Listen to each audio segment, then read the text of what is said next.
was just a phenomenal move. I don't honestly care what anybody says. Right. That's a brilliancy. And also the way the game was going, and we saw that after knight h7, rook g6, that just a few moves before, I can show that moment here, where when the knight came to h7, it looks like it's a game over winning tactic. And after Fabiano slid his rook over, Jan-Krzysztof was not very happy, and he looked like he was getting down on himself. So to make sure that he remained composed, and then just a couple moves later to play this f4 move, he is such a fantastic player, and that was a bright moment in an otherwise gloomy tournament.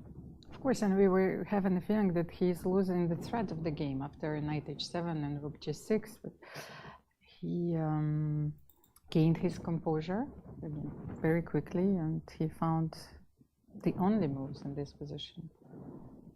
You can see him putting the finishing touches here as he maneuvers his knight to the center, getting ready to cut the king off with rook d6 check. The key here is to get the white king up toward g5, to use the knight as both a shield against black's rook's checks and as a defender of the h4 pawn. Once the king leaves h4, you want to make sure that the knight is ready to defend that pawn should the black rook slide over to h1. And now king f4 and king e5. It's very strong because the pawn will be untouchable.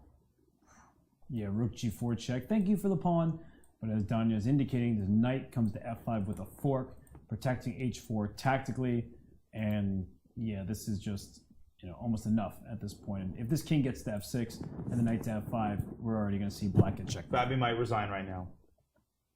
I haven't been particularly accurate at predicting when people resign, but he did just look at the clock, glance over there. There's no time trouble, so it's not about that. It's just, yeah, I think you're right that he's thinking about when to resign.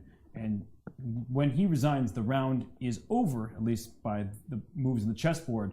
But it's not over here in the studio. Fabiano Caruana has resigned. Hey, 2 for 2. You got it. And Ding Li Ren will join us in the studio for an interview. So even though the chess has been played out for the day, you will not want to miss that interview. Fabiano Caruana, well, he probably wishes today didn't happen. But Jan-Krzysztof Duda on the other side of this, what a victory by him.